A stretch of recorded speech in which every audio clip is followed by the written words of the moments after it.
देखिए, ये एक गंभीर मामला है। वोट की चोरी लोग कह रहे हैं।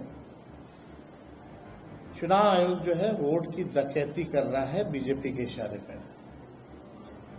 बीजेपी के अंधभक्त लोग जो हैं वो कहते हैं कि मोदी जी का करिश्मा है जो चुनाव जीतते जाते हैं, चाहे किसी भी राज्य में हो।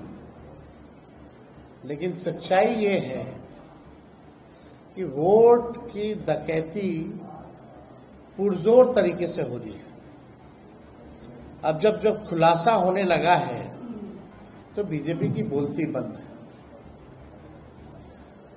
आज तक इलेक्शन कमिश्नर जो है प्रेस कॉन्फ्रेंस नहीं किए।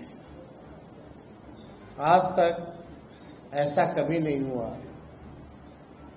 और आज आप देखिएगा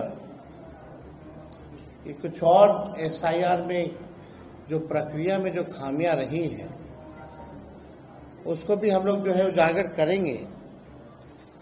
लेकिन पहले बीजेपी का एक फॉर्मूला होता था चुनाव हराने का। सीबीआई, ईडी, इनकम टैक्स को लगाया जाता था। जब ये सब बेकार हो गई एजेंसियां तो इलेक्शन कमीशन को जो है आगे जो है किया जा रहा है। वोट की चोरी, वोट की डकैती इलेक्शन कमीशन ने 2020 में भी किया था।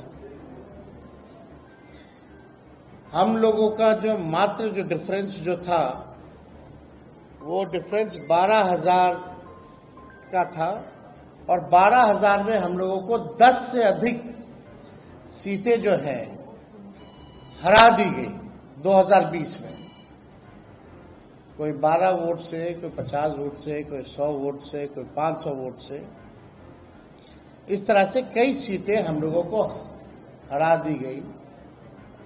आप लोगों ने चंडीगढ़ मेयर का भी देखा होगा कि किस तरह से ये लोग खुलेआम, जो तो सीसीटीवी था तो पकड़े गए। इसीलिए चुनाव आयोग ने सीसीटीवी को ही हटा दिया। कितने निष्पक्ष लोग हैं ये। देश की जनता जो है समझती है। और आप सब लोगों को सामने पिछले बार डेप्यूटी चीफ मिनिस्टर बिहार के विजय सिन्हा जी का हम लोगों ने, आप कह लीजिए कि चीजें जो है सामने लाई थी, खुलासा कह लीजिए या वो अपराध कह लीजिए, हमने पहले भी कहा था।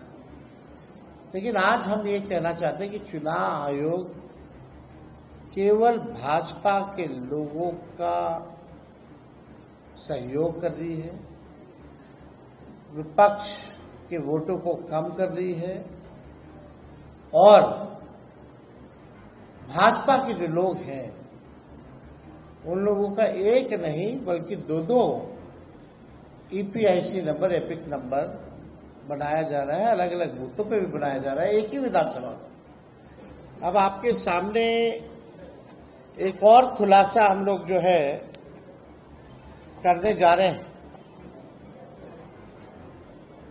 ये है मुजफ्फरपुर की जो मेयर है, भाजपा की बड़ी नेत्री हैं, जो शायद अभी प्रत्याशी भी होने जा रही हैं।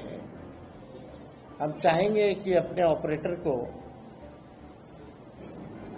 कि स्क्रीन पे जो है सामने जो है लाया जाए। इनका नाम है निर्मला देवी। मुजफ्फरपुर की मेयर है निर्मला देवी। निर्मला देवी, इनके एक एपिक आईडी नहीं बल्कि दो एपिक आईडी है, एक ही विधानसभा के। और उम्र में भी अलग अलग है। और माफ कीजिएगा, केवल निर्मला देवी के ही नहीं, निर्मला देवी के 2 देवर हैं। उन दोनों देवर के भी दो एपिक आईडी जो है आपके समक्ष जो है स्क्रीन पे दिखाया जा रहा है। ये विधानसभा क्षेत्र दिखाओ ऊपर, पहले कौन सा है? ये है 257। बूथ नंबर 257, निर्वाचन क्षेत्र मुजफ्फरपुर। अब जूम करके निर्मला देवी जी का फोटो दिखाया जाए। ये वहां की मेयर हैं और इनके बगल में जो दो और जो फोटो जो हाईलाइटेड हैं, एक दिलीप कुमार और एक मनोज कुमार, ये इनके दो देवर हैं। अब दूसरा बूथ जो है वो लगाया जाए 153, ऊपर देखिए 153 मुजफ्फरपुर। ये लेटेस्ट फोटो है इन लोगों का 153 वाले में। निर्मला देवी, इसमें 48 साल उम्र है और 257 वाले बूथ नंबर पर इनका 45 साल उम्र है। तो आप दोनों देवर को आप देख सकते हैं। दूसरा देवर को दिखाओ।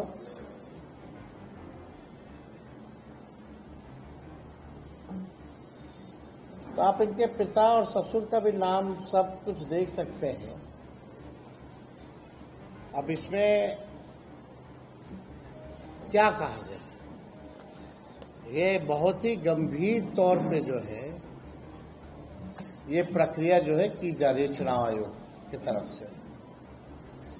इतने गंभीर हैं कि ओरिजिनल मतदाताओं को मार देते हैं, शिफ्टेड बता देते हैं, अनट्रेसेबल बता देते हैं, और जो भाजपा के लोग हैं, संभावित प्रत्याशी या वर्कर या बड़े बड़े लोग, डेप्यूटी चीफ मिनिस्टर जैसे, उन लोगों का एक नहीं 2-2 ईपीआईसी नंबर बन जाता है।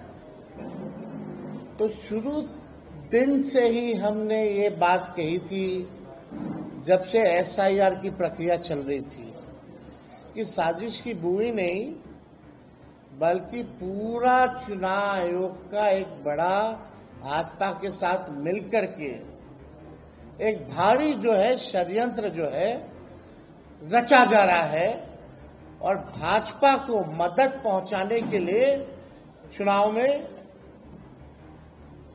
जो हमारे गरीब मतदाता हैं, जो विपक्षी दलों के वोटर हैं, उनको मित्र बता दिया जाता है, उनका वोटर लिस्ट से नाम काट दिया जाता है और भाजपा के लोगों का एक नहीं अनेकों जो है वो किया जाता है। हम लोगों को अगर ये लोग दे दें डेटा, अब तो डेटा इन लोगों ने जो अपलोड किया है लेटेस्ट, वो तो इमेज के फॉर्मेट में कर दिया और फाइल को हैवी बना दिया ताकि हम लोग देख ही ना पाए। फिर भी हम लोगों ने शुरू दिन से कहा था कि एक एक चीजों पर हम लोगों की नजर रहेगी। बिहार लोकतंत्र की जननी है और यहां से लोकतंत्र को हम लोग खत्म होते हुए बैठकर देख नहीं सकते।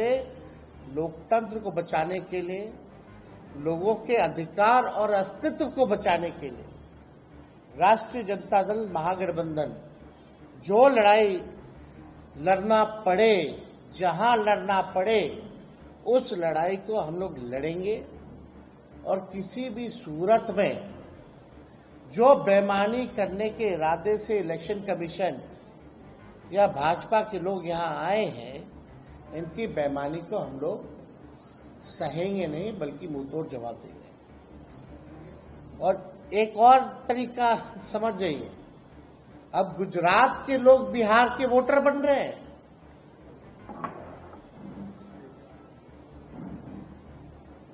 जो भाजपा के प्रभारी है भीखू भाई, वो पटना के वोटर बन गए हैं।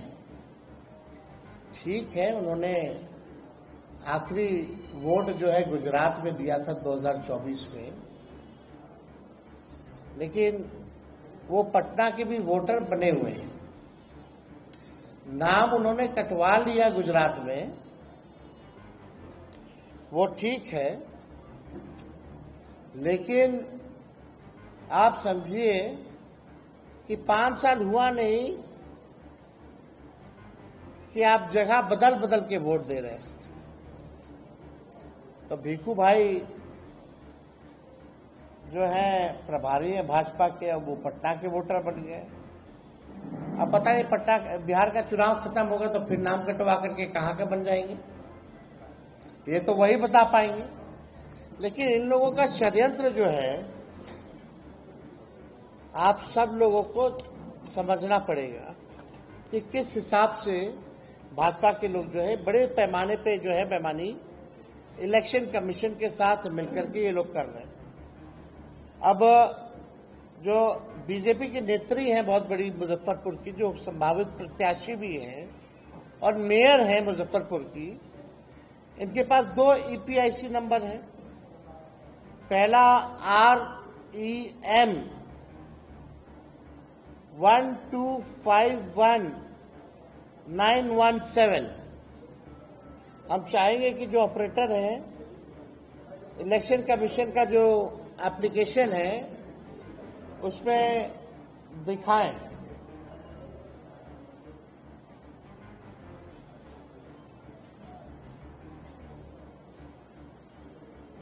REM वाला पहले करना, उसके बाद GSP वाला करना।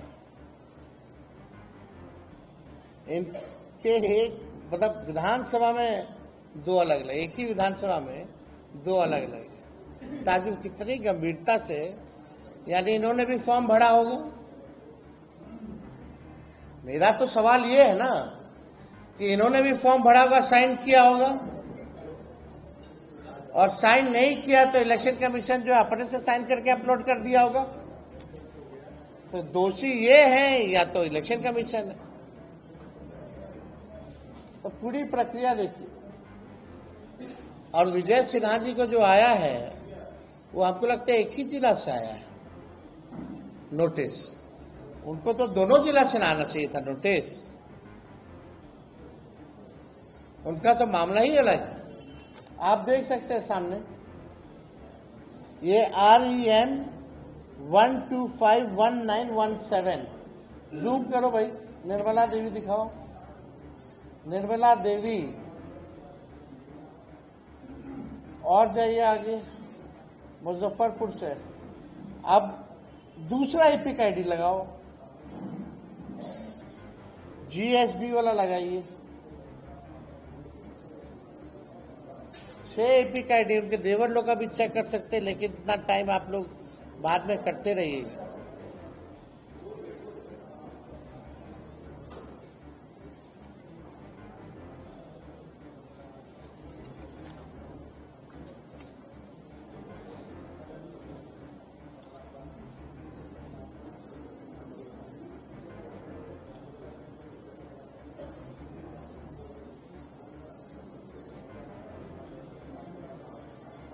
GB5UJ।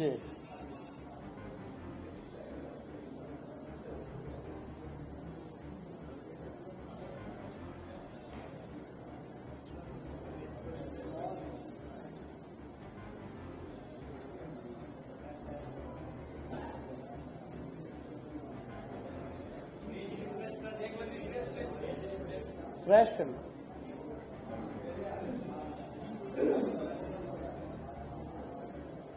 NTPTRA